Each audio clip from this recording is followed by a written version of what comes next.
Visual है। ठीक है।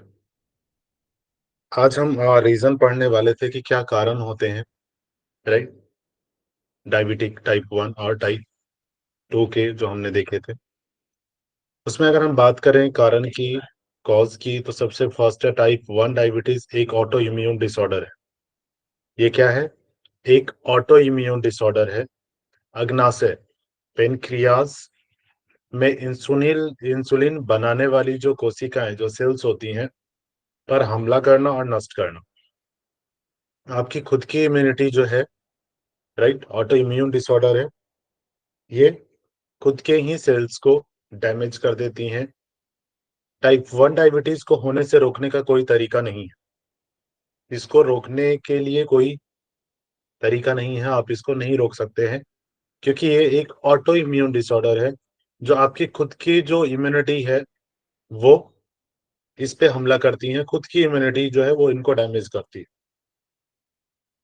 टाइप 2 मधुमेह मुख्य रूप से इंसुलिन प्रतिरोध, क्या है, इंसुलिन रेजिस्टेंस के कारण होता है। जिसका मतलब यह है कि इंसुलिन कितना अधिक या कितना कम बनाया गया है, शरीर इसका इस्तेमाल नहीं कर पाता, राइट। इसमें क्या होता है, टाइप 2 में हमने देखा था कि इसका मुख्य कारण मुख्य रूप से इंसुलिन क्या है, रेजिस्टेंस। इसमें प्रॉपर अधिक, कई बार अधिक या कम होता है, जिससे बॉडी इसका प्रॉपर यूज नहीं कर पाता है, राइट। सॉरी। मोटापा इंसुलिन प्रतिरोध का एक मुख्य प्रमुख कारण है। इंसुलिन रेजिस्टेंस का क्या कारण है? जो ओबेसिटी है। ओबेसिटी एक मुख्य कारण है किसका? टाइप 2 वाले, मधुमेह वाले का। और 90% लोग अधिक वजन वाले या मोटापे से ग्रस्त होते हैं। इसमें हम देखते हैं कि 90% से अधिक जो लोग हैं, हमने पढ़ा था, वो किससे ग्रस्त हैं? टाइप 2 डायबिटीज से, राइट। जेनेटिक कारक भी टाइप 2 डायबिटीज, टाइप 2 मधुमेह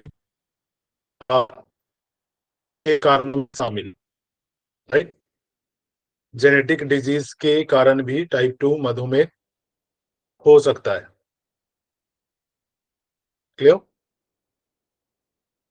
मधुमेह के विकास के अन्य जोखिम कारकों में शामिल हैं। अन्य जोखिम कारकों में क्या शामिल है?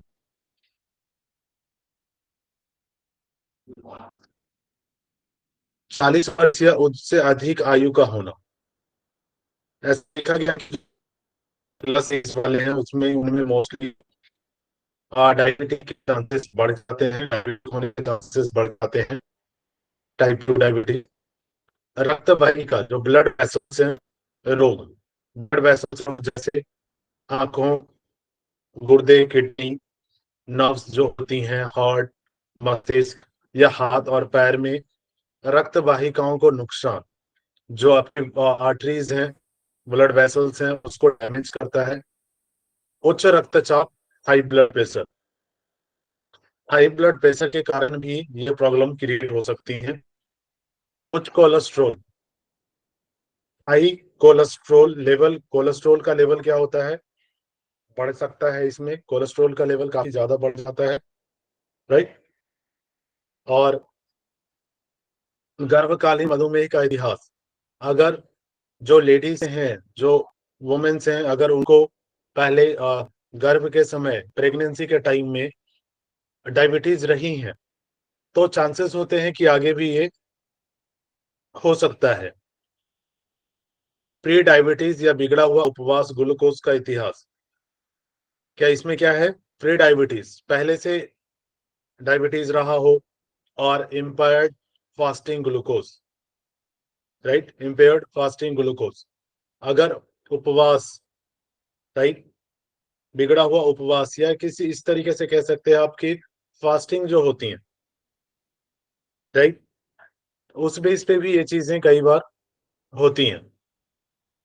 कुछ चिकित्सा स्थितियां, जैसे HIV संक्रमण, राइट, HIV के कंडीशंस में ये प्रॉब्लम हो सकती हैं, राइट।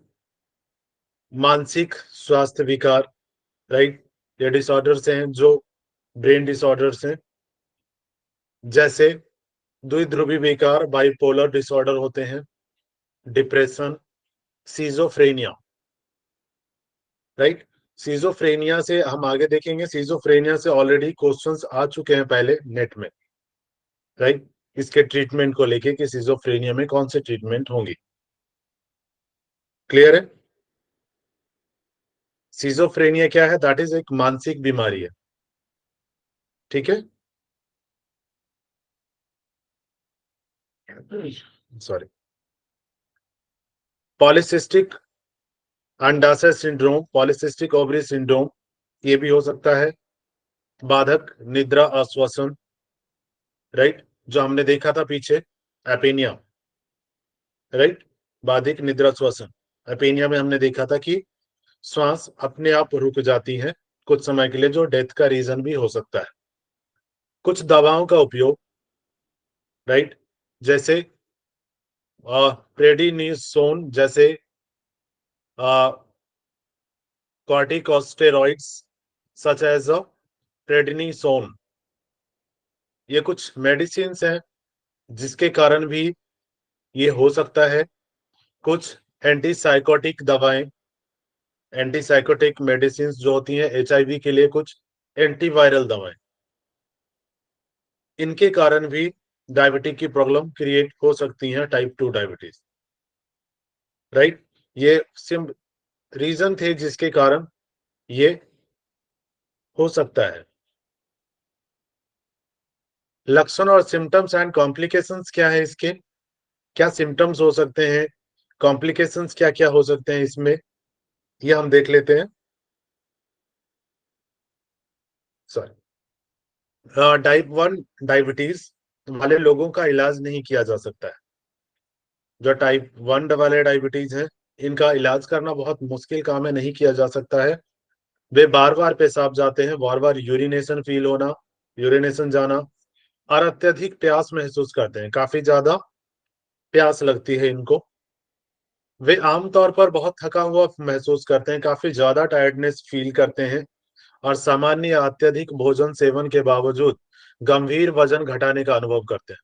गंभीर वजन घटाने का अनुभव करते हैं मीन्स अत्यधिक भोजन सेवन के बावजूद।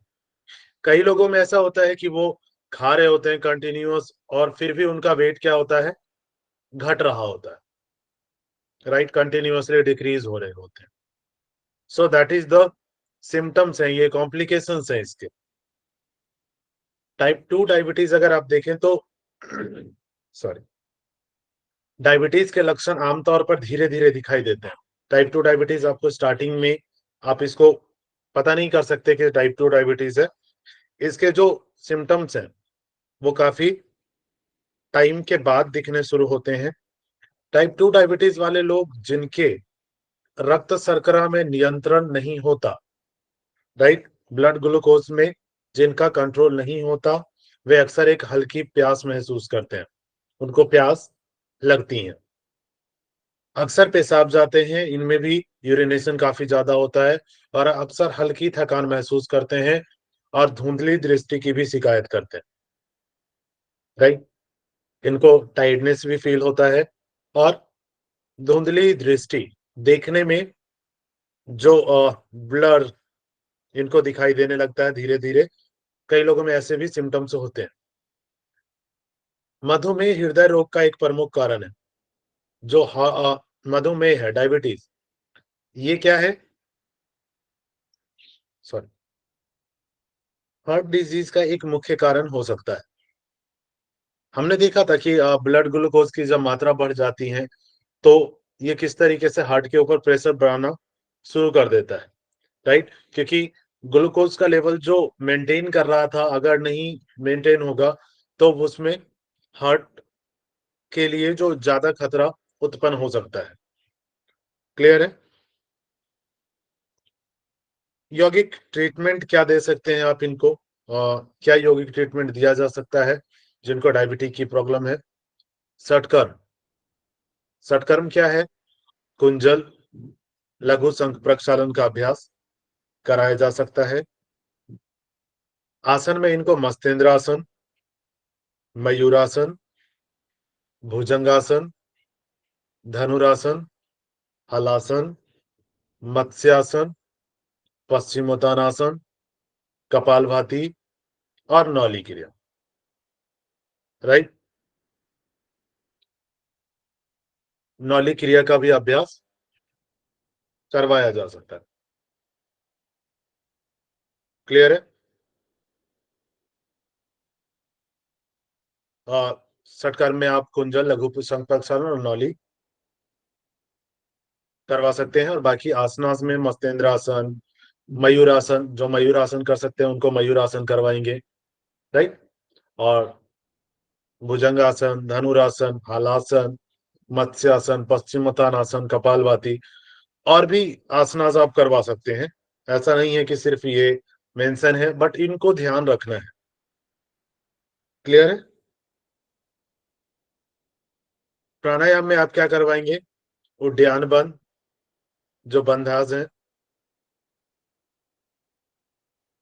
एक सेकंड।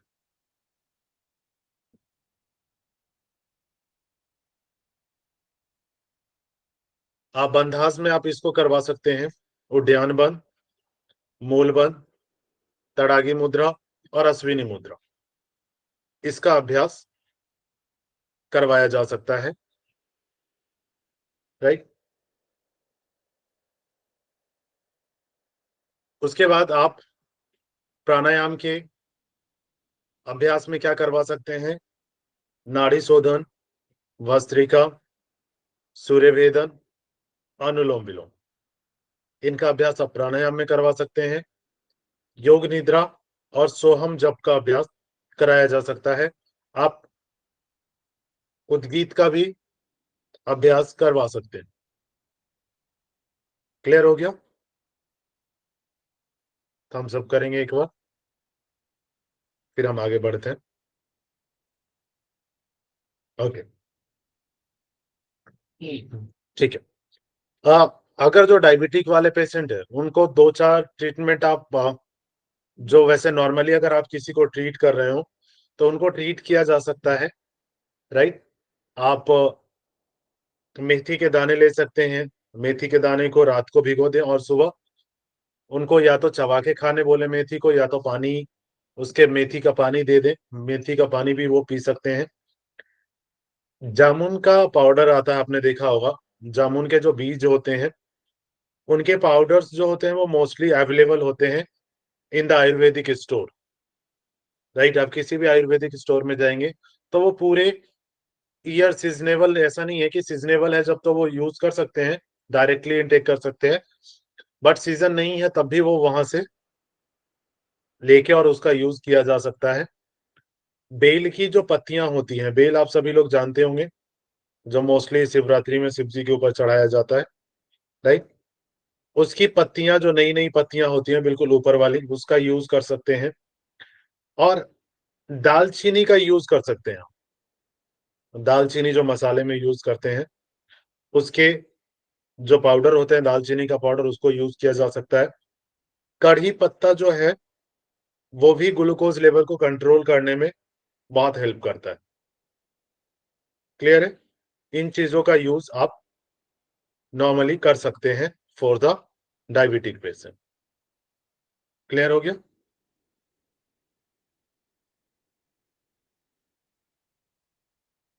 ओके। अब हम देखते हैं hyperthyroidism. Right. Hyperthyroidism. Hyperthyroidism thyroid की एक स्थिति है। राइट। थायराइड एक छोटी तितली के आकार की ग्रंथि, हमने थायराइड ग्लैंड पढ़ा था। राइट। यहाँ पे दिख रहा है थायराइड ग्लैंड।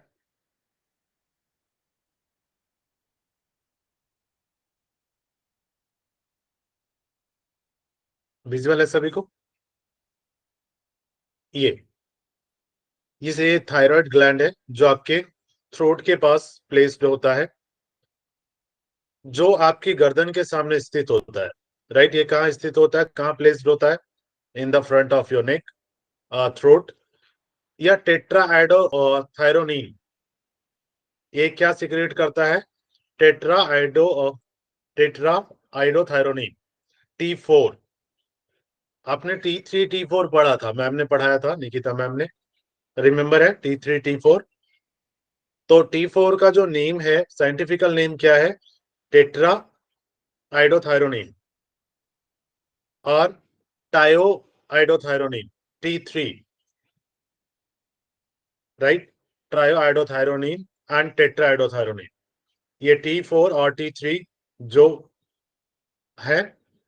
हाइपोथायरॉयडिज्म तब होता है जब थायराइड बहुत अधिक T3 या T4 दोनों बनाता है। जो T3 T4 हॉर्मोन्स थे, अगर ये बहुत ज्यादा मात्रा में सिक्रीट करना स्टार्ट कर देगा तो क्या होगा? That is hyperthyroidism. क्लियर है? जब आपके इसमें ज्यादा बनने लग जाता है तो ये प्रॉब्लम होती है। और उस कंडीशंस में क्या होता है, आपका जो थायराइड ग्लैंड है वो एनलार्ज्ड हो जाता है। ओके, थायराइड ग्लैंड क्या होता है? इनलार्ज्ड हो जाता है। यहाँ पे आप देख सकते हैं कि पहले जो थायराइड ग्लैंड का शेप है वो नॉर्मल है, राइट? और हाइपरथायरॉयडिज्म में क्या है, जो आपका थायराइड ग्लैंड का जो शेप है वो एनलार्ज्ड हो गया, काफी ज्यादा बड़ी दिखा रही, जिसके रीजन से क्या, ये गोइटर, गले में जो सूजन होती है। क्लियर है? एंड वल्जिंग आईज, आईज वल्ज होना, बड़ी बड़ी आंखें। क्लियर है? इसका रीजन क्या हो सकता है? स्थितियों की एक ऐसी किस्म, एक ऐसा सिचुएशन है, परिस्थिति है जो हाइपर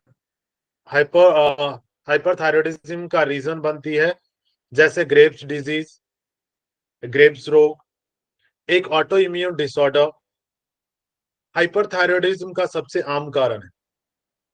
कौन कौन से दो रीजन है हाइपरथायरॉयडिज्म के? एक तो ग्रेव्स डिजीज और सेकंड ऑटो इम्यून डिसऑर्डर। ये दो रीजन होते हैं हाइपरथायरॉयडिज्म का, जो सबसे मेन कारण है, मेन रीजन है। यह बहुत अधिक हार्मोन स्रावित करने के लिए थायराइड को उत्तेजित करने वाली एंटीबॉडी का कारण बनता है। ये क्या करते हैं?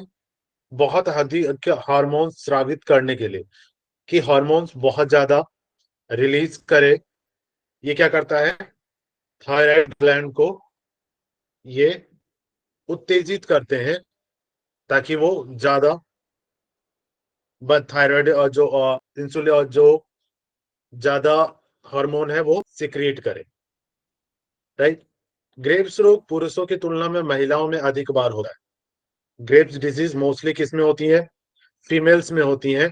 और इसीलिए फीमेल्स में मोस्टली डायबिटीज, जो हाइपरथायरॉयडिज्म है, ये सारे डिजीज काफी ज्यादा देखने को मिलते हैं।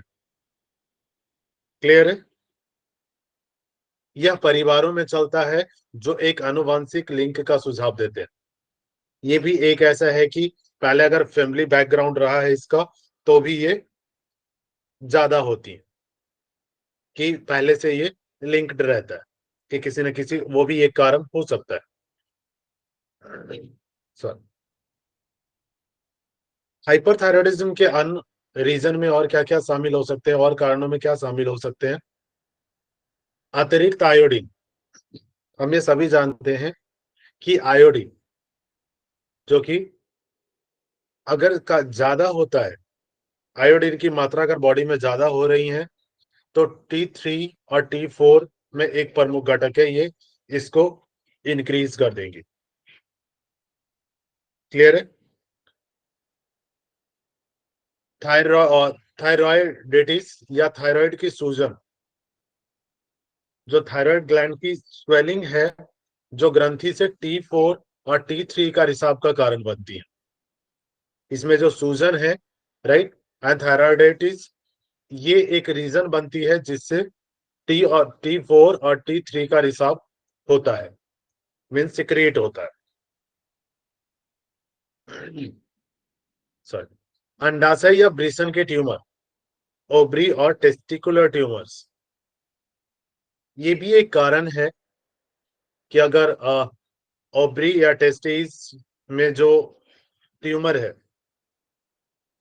इस रीजन से भी हाइपरथायरॉयडिज्म हो सकता है। थायराइड या पिट्यूटरी ग्लैंड के 100 में ट्यूमर बिगिनिंग ट्यूमर्स, राइट। अगर बिगिनिंग ट्यूमर्स हैं थायराइड या पिट्यूटरी ग्लैंड में, तो ये भी एक रीजन हो सकता है। आहार की खुराक, जितनी आप डाइट इनटेक कर रहे हैं या दवा के माध्यम से, मेडिसिन से बड़ी मात्रा में टेट्रा आइडोथायोनिन अगर मेडिसिन के थ्रू, राइट, इसको बढ़ाया जाता है, तब भी हाइपरथायरॉयडिज्म का रीजन हो सकता है, राइट। अगर बहुत ज्यादा दवाई की बड़ी मात्रा लेते हैं तब भी ये सिक्रेट हो सकता है। क्लियर है? यस या नो? क्लियर है एवरीवन? ओके।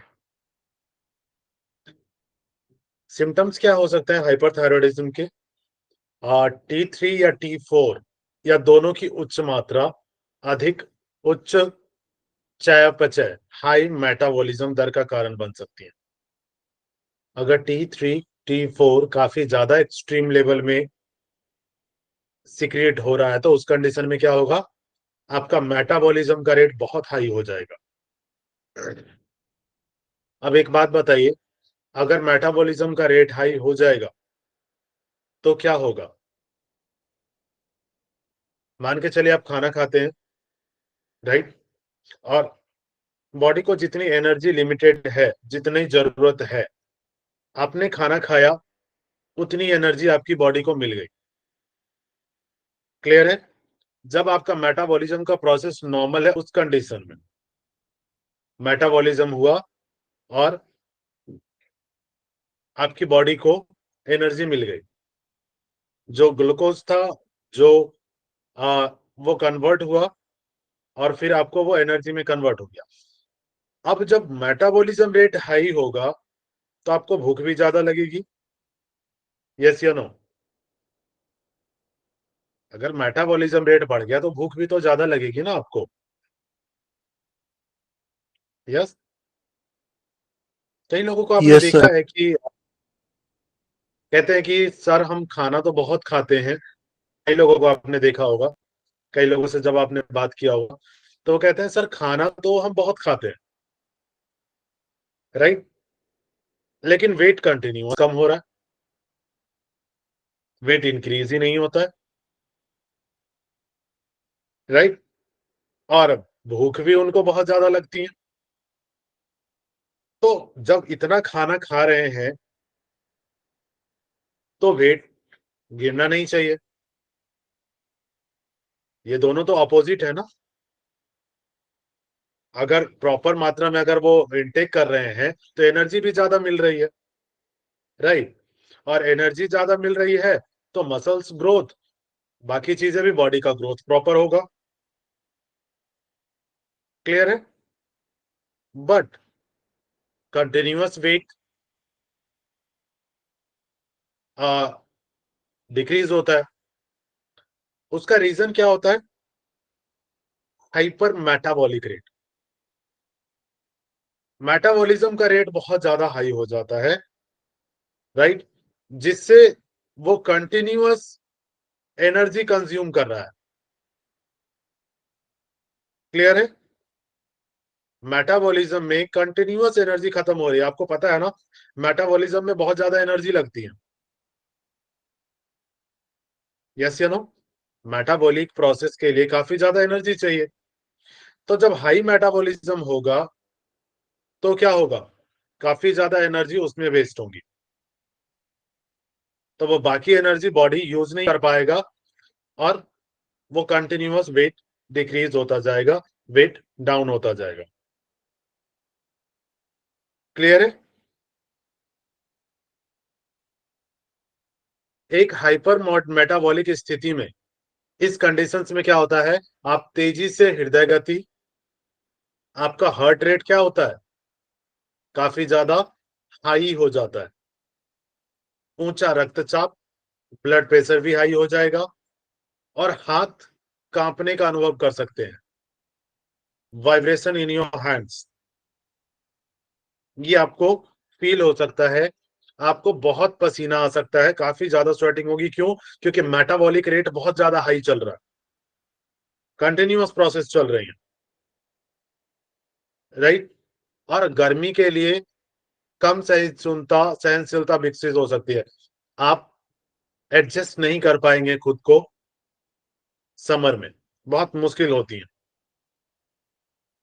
हाइपरथायरॉयडिज्म लगातार अधिक मल त्याग, काफी ज्यादा स्टूल पास होना, वजन घटाने, कंटिन्यूअस वेट डाउन करना, और महिलाओं में अनियमित मासिक धर्म चक्र का कारण बन सकता है,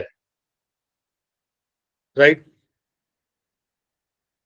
मासिक धर्म में प्रॉब्लम हो सकती है, जो साइकिल होता है, मेंस्ट्रुअल साइकिल होते हैं, उसके डेज में चेंजेस हो सकते हैं, कंटिन्यूअस। क्लियर है?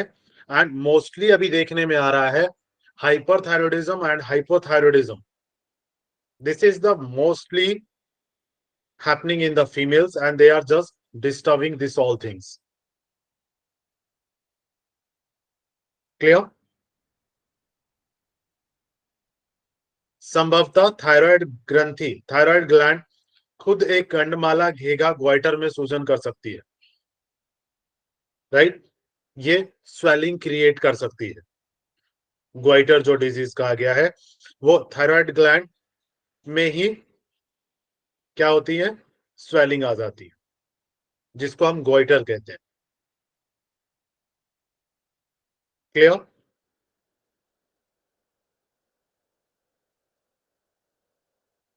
हाइपरथायरॉयडिज्म अति गल ग्रंथिता कहते हैं, हाइपरथायरॉयडिज्म को हिंदी में क्या कहते हैं, ध्यान रखिएगा, अति गल ग्रंथिता। क्लियर है? अति गल ग्रंथिता, that is called hyperthyroidism. Okay, जिसमें शामिल हो सकते हैं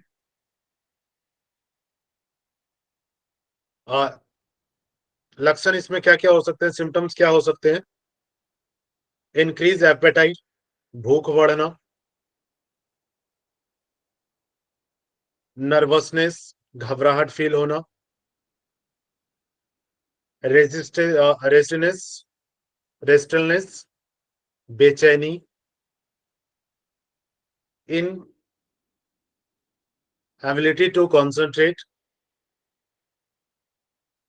ध्यान केंद्रित करने में असमर्थता, कॉन्सेंट्रेट नहीं कर पाएंगे आप, वीकनेस, काफी ज्यादा दुर्बलता, वीकनेस फील होगी, इरेगुलर हार्ट बीट, दिल की अनियमित धड़कन, हार्ट रेट इरेगुलर हो जाएंगी, डिफिकल्टी स्लीपिंग, आपको सोने में बहुत ज्यादा प्रॉब्लम्स आएंगी, नींद नहीं आएगी, फाइन ब्राइटल हेयर, आपके जो हेयर होंगे वो काफी ज्यादा थिन हो जाएंगे,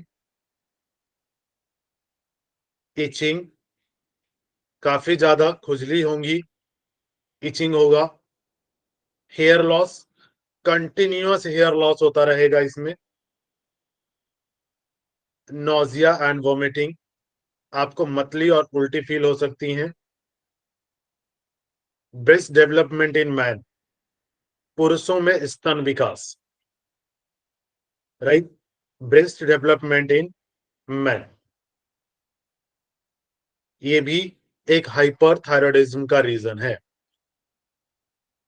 क्लियर है? Breast development in the man.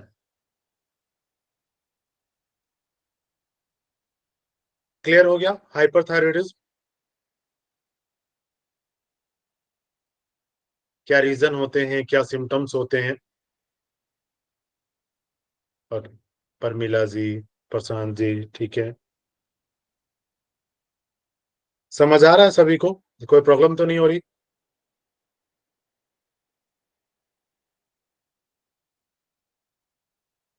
ठीक है। अब हम इसका दूसरा टाइप देखते हैं। जैसे हमने टाइप 1 टाइप 2 डायबिटीज देखे थे, वैसे ही थायराइड के भी दो हैं, हाइपरथायरॉयडिज्म और hypothyroidism. Hyper and hypo. Hyperthyroidism तब होता है जब आपका शरीर पर्याप्त थायराइड हार्मोन का उत्पादन नहीं कर पाता है। हाइपोथायरॉयडिज्म कब होता है? जब आपका शरीर पर्याप्त थायराइड हार्मोन का उत्पादन नहीं कर पाता। क्लियर है? जब प्रॉपर हार्मोन का उत्पादन नहीं होगा, क्रिएट नहीं कर पाएगा, उस कंडीशंस में क्या होता है? हाइपोथायरॉयडिज्म। हाइपोथायरॉयडिज्म जस्ट ठीक।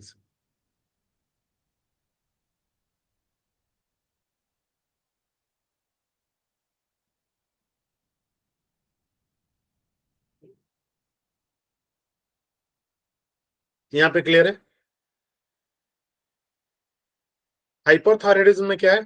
थायराइड हार्मोन की सही मात्रा के बिना आपके शरीर के प्राकृतिक कार्य धीमा होने लगते हैं। जो नेचुरल होमोस्टेसिस का प्रोसेस था, अपने मैम ने पढ़ाया था, जो नेचुरल प्रोसेस हमारी बॉडी में अपने आप होते हैं, उसमें क्या होता है? प्रॉब्लम क्रिएट होना हो स्टार्ट हो जाता है। जैसे सेल्स का मेटाबॉलिज्म, इसको आप नहीं कंट्रोल करते हैं ना, ये अपने आप होता है। तो यहाँ पे प्रॉब्लम क्रिएट होना शुरू हो जाता है। जो नेचुरल प्रोसेस है वो क्या होता है? स्लो डाउन होना शुरू हो जाता है। हाइपोथायरॉयडिज्म पुरुषों की तुलना में महिलाओं को अधिक बार प्रभावित करता है। हाइपोथायरॉयडिज्म क्या है? ये मेल्स में कम देखने को मिलता है और महिलाओं में काफी ज्यादा प्रॉब्लम क्रिएट करता है। हाइपोथायरॉयडिज्म में देखें, हेल्दी अगर आप थायराइड की बात करें तो इसमें देखिए कि ये नॉर्मल है। जो थायराइड, हेल्दी थायराइड देख रहे हैं आप, थायराइड ग्लैंड, एंड जो थायराइड ग्लैंड है जो हाइपोथायराइड में है, उसका साइज देखें क्या है। क्लियर है? ये प्रॉपर वर्क नहीं कर पाता है उस कंडीशन में, जिसकी वजह से क्या होता है? हाइपोथायरॉयडिज्म। हाइपोथायरॉयडिज्म के सिम्टम्स क्या क्या हो सकते हैं? क्या सिम्टम्स आपको देखने को मिल सकते हैं? शुरुआती लक्षणों में वजन बढ़ना, कंटिन्यूअस वेट गेन। यहाँ पे ध्यान रखिएगा, इसको याद करने के दो तरीके आप याद रख सकते हैं। हिप्पो आपने सुना है ना? हिप्पो, हिप्पोपोटामस, यस उसका सर। वेट कितना होता है? बहुत ज्यादा,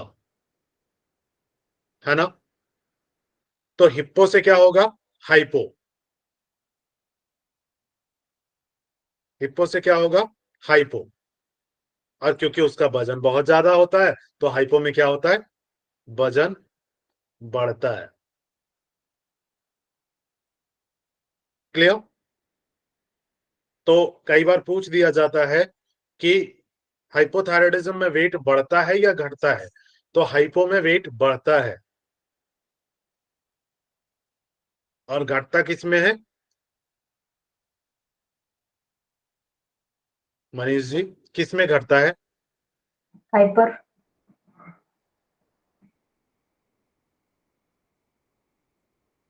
वानी जी, वेट किस में घटता है? कौन से थायराइड में?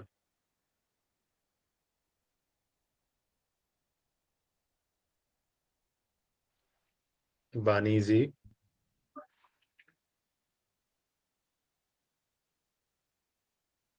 हाँ। संतोष जी, किस में वेट घटता है? हाइपो में बढ़ता है गुरुजी। और घटता किस में है? हाइपर में। हाइपर में। ओके। तो हाइपर थायरॉयडिज्म में वेट कंटिन्यूअस डाउन होता है और हाइपो में वेट इंक्रीज होता है। क्लियर? अब आगे हम देखते हैं, इसमें वजन बढ़ रहा है और अगर वेट इंक्रीज हो रहा है तो थकान नॉर्मल है कि आपको फील होगा। क्लियर है? तो दैट इज, इसमें वजन बढ़ना और थकान शामिल हो सकते हैं। क्लियर है? और क्या क्या सिम्टम्स हो सकते हैं देख लेते हैं एक बार। फटीग, फटीग क्या है? थकान, बहुत ज्यादा थकान फील होना। डिप्रेशन, कॉन्स्टिपेशन, कब्ज रहना कंटिन्यूअसली। फीलिंग कोल्ड, ठंड महसूस होना। ड्राई स्किन, आपकी स्किन काफी ज्यादा ड्राई हो जाएंगी। कंटिन्यूअस वेट गेन, वजन का कंटिन्यूअसली बढ़ते रहना। मसल्स वीकनेस, मांसपेशियों की कमजोरी, वीकनेस काफी ज्यादा होगी मसल्स में। स्वेटिंग रिड्यूस, पसीना कम होना, काफी ज्यादा कम पसीना आएगा, जिससे टॉक्सिनेटेड होनी शुरू हो जाएगी, क्योंकि पसीना एक प्रोसेस है ना बॉडी से टॉक्सिन्स को बाहर निकालने का। स्लो हार्ट रेट, आपकी धीमी हृदय गति, क्योंकि प्रेशर हार्ट के ऊपर काफी ज्यादा पड़ेगा तो उसकी गति क्या होगी? धीमी हो जाएगी, हार्ट रेट कम हो जाएगा, डाउन हो जाएगा। उसके बाद एलिवेटेड ब्लड कोलेस्ट्रॉल, आपका कोलेस्ट्रॉल लेवल ब्लड में क्या होगा? हाई हो जाएगा, काफी ज्यादा हो जाएगा। उसके बाद dry and thin hair, right, dry and thin hair, सूखे और बिल्कुल पतले बाल हो जाएंगे, ड्राई हेयर हो जाएंगे, बिल्कुल पतले हो जाएंगे। इम्पेयर्ड मेमोरी, आपकी जो मेमोरी है वो धीरे धीरे वीक होने लगेगी, चीजें आपको याद नहीं रहेंगी। फर्टिलिटी डिफिकल्टीज चेंज और मेंस्ट्रुअल, फर्टिलिटी में कमी आ जाएंगी और जो मेंस्ट्रुअल डिसऑर्डर्स हैं वो डिस्टर्ब हो जाएंगी, राइट। आज के टाइम में अगर आप देखें तो सबसे बड़ी प्रॉब्लम कहीं ना कहीं ये दिख रही है, राइट। वेट गेन होना, कंटिन्यूअस ओबेसिटी, जिसकी वजह से क्या हो रही है? फर्टिलिटी में problem and then menstrual disorders. आगे हम पढ़ेंगे जो मेंस्ट्रुअल डिसऑर्डर्स हैं, जब हम गायनोलॉजिकल डिसऑर्डर्स पढ़ेंगे तो उसमें देखेंगे पीसीओएस की जो प्रॉब्लम है, that is the related to fertility and menstrual disorders, and because of the obesity this is creating, right, because of the obesity these all types of problems are coming. Clear? muscles stiffness, pain and tenderness, मांसपेशियों में अकड़न, दर्द और कोमलता। Stiffness, pen, tenderness काफी ज्यादा feel होंगी। Hoarseness, गला बैठना, right, and puffy sensitive face, आपका फेस काफी ज्यादा स्वेलिंग फील होगी एंड संवेदनशील चेहरा, फेस काफी ज्यादा सेंसिटिव लगेगा। Clear to all? This are the symptoms of the hypothyroidism. Okay.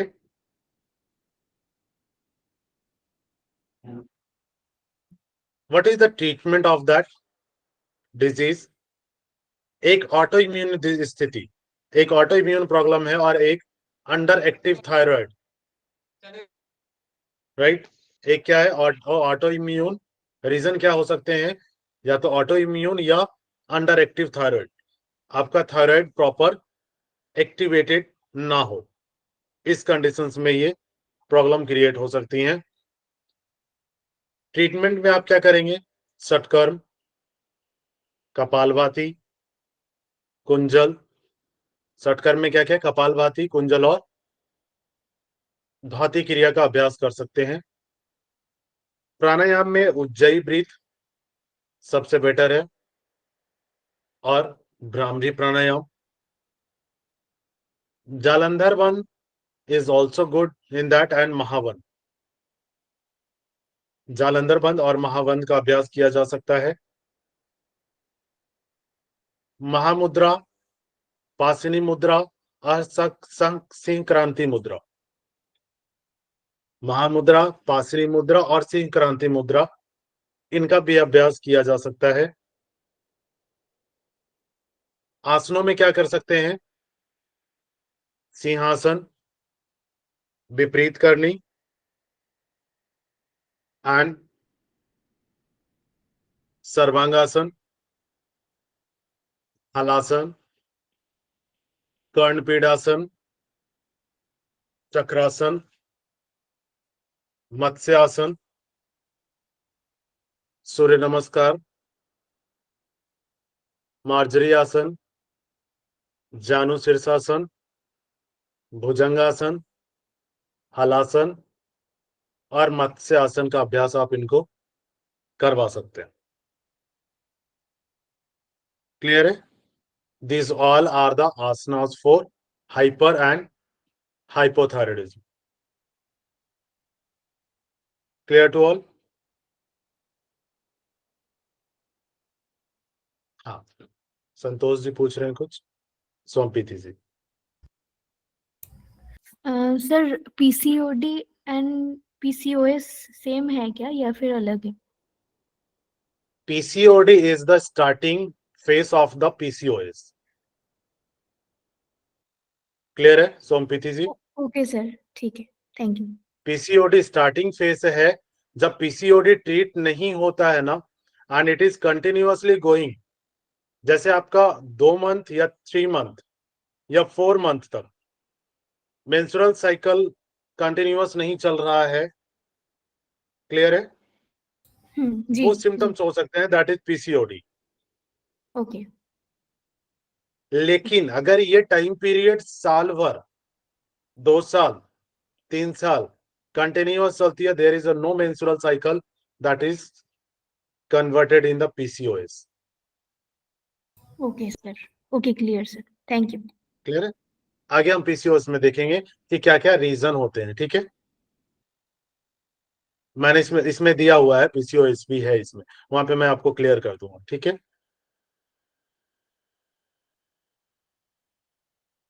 ये क्लियर हो गया हाइपर एंड हाइपोथायराइडिज्म। एक ओबेसिटी और देख लेते हैं हम लोग आज, ये लास्ट। ठीक है, ओबेसिटी, हम सभी जानते हैं कि ओबेसिटी कोई डिजीज नहीं है ना? ओबेसिटी क्या है? कोई डिजीज नहीं है, लेकिन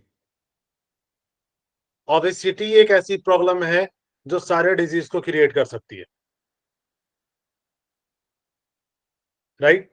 ओबेसिटी एक ऐसी प्रॉब्लम है जो सारे डिजीज को क्रिएट कर सकती हैं, बढ़ा सकती हैं। मोटापा एक जटिल विकार है जिसमें शरीर में वसा की अधिक मात्रा होती है। फैट क्या होता है? काफी ज्यादा एक्सेसिव हो जाता है। मोटापा सिर्फ एक कॉस्मेटिक चिंता नहीं है, यह रोगों और स्वास्थ्य समस्याओं जैसे क्या क्या डिजीज इससे क्रिएट हो सकते हैं, heart disease, diabetic, high blood pressure और ओबेसिटी ही आज के टाइम में इन तीनों डिजीज का सबसे प्रमुख कारण बना हुआ है। क्लियर है?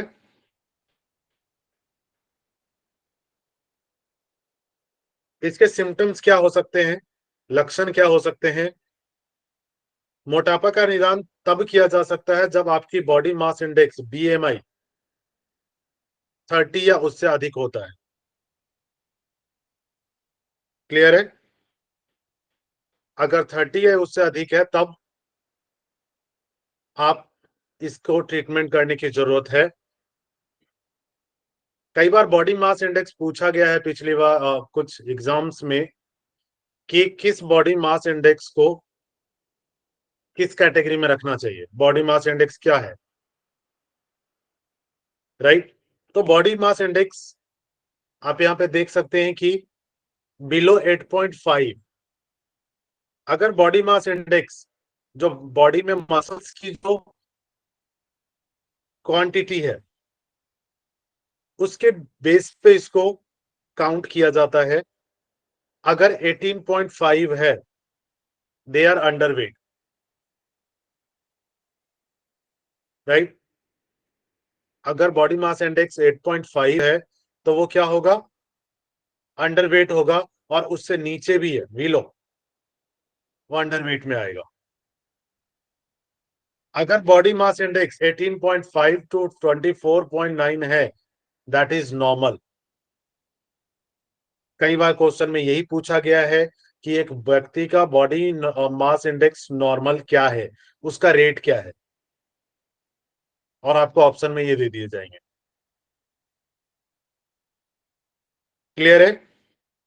तो 18.5 टू 24.9 दैट इज नॉर्मल। अगर बॉडी मास इंडेक्स 25.0 से 29.9 है, दैट इज ओवरवेट। 25.0 टू 29.9 वो ओवरवेट होगा।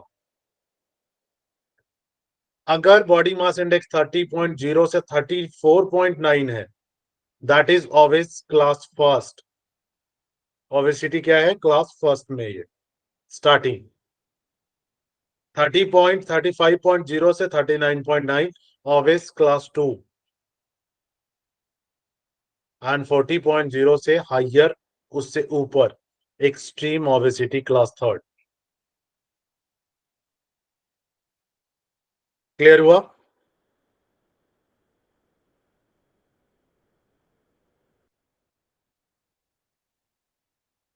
ठीक है।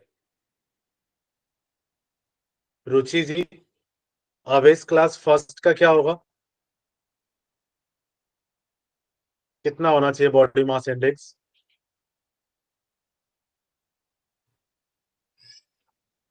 सर 30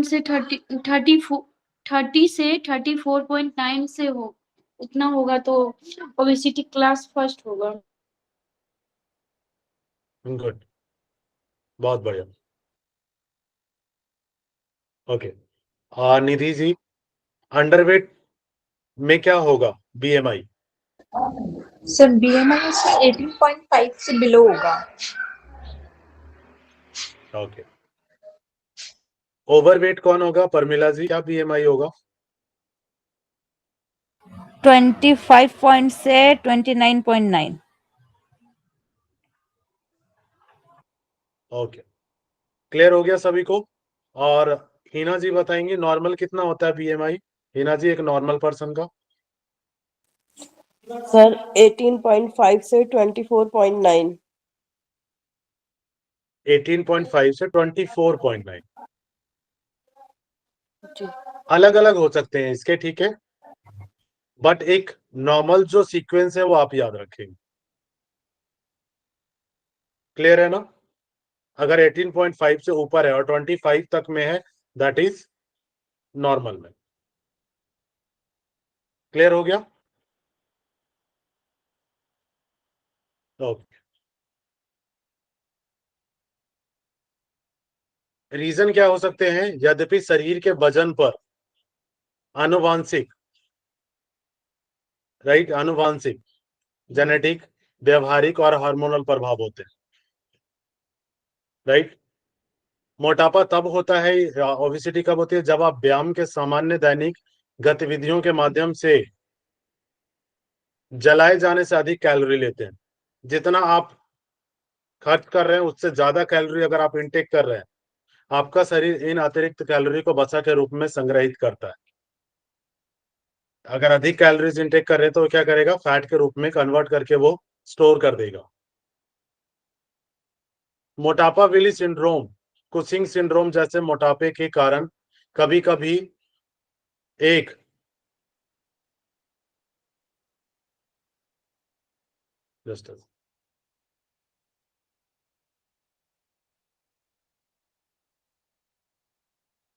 कभी कभी एक चिकित्सा कारण का पता लगाया जा सकता है। मोटापा आमतौर पर कारणों और योगदान कारकों के संयोजन से उत्पन्न होता है। जैसे कारण है और कुछ योगदान कर रहे होते हैं इसमें। वो योगदान करने वाले कौन है जो इसको इंक्रीज करते हैं?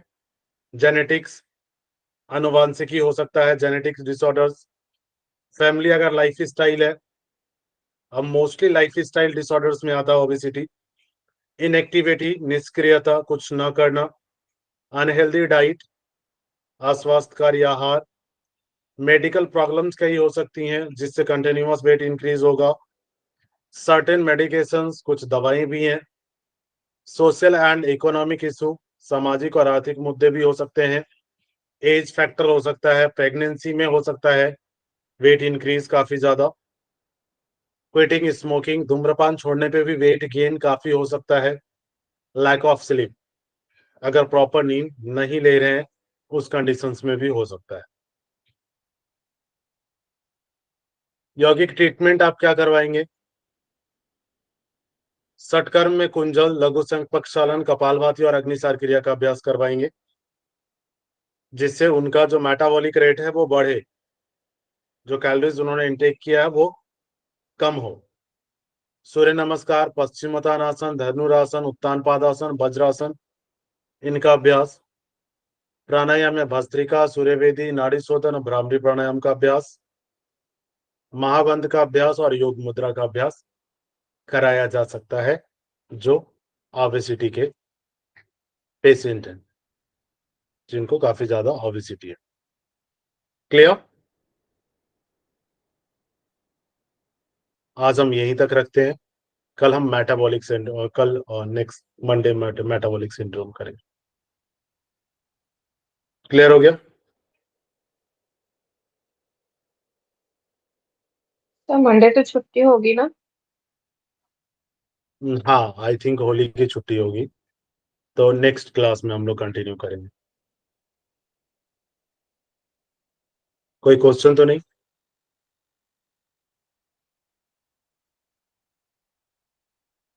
ये हमारे जो ग्रंथियों से संबंधित है, राइट, जो ग्लैंड्स हैं उनसे रिलेटेड प्रॉब्लम्स हम पढ़ रहे हैं और मेटाबॉलिक जो प्रॉब्लम्स हैं। क्लियर है?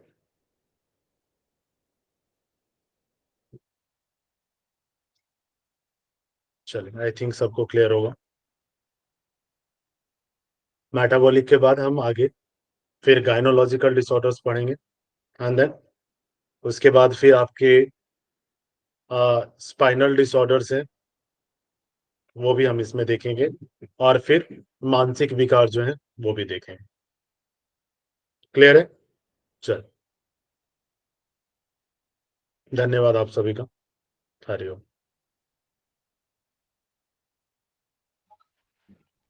हरिओम गुरुजी। पूजा मैम है? Hariom continue sir. करेंगे। हरिओम। सर सर का क्लास है शायद, मैं ले सकती हूँ ऐसे, लेकिन सर अब सर का क्लास है। एक सेकेंड, सर का है क्लास? अच्छा हाँ, सर का क्लास है, ठीक है। सर है आगे, सर क्या? सर इसकी पीडीएफ कब भेजेंगे आप? पीडीएफ मैं कल भेज दूंगा आपको, ठीक है, पर ग्रुप में डाल दूंगा तो वहां से आप ले लीजिएगा। क्लियर है? Okay sir. हाँ, चल, Hariom everyone. Sir I think एक मिनट, नहीं आए हैं। एक काम करिए, आप लोग 2-3 मिनट का ब्रेक ले लीजिए, अगर सर आ जाते हैं तो